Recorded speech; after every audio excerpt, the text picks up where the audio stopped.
worry if you can't hear what I'm saying. I couldn't even hear myself.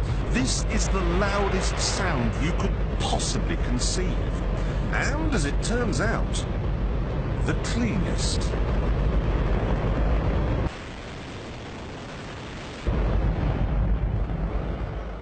Now, the most amazing thing is that that cloud up there, which was generated by the engine, is just a mixture of hydrogen and oxygen. It's water vapour. And in about an hour's time, someone in Mississippi is going to get wet washing. It will actually rain.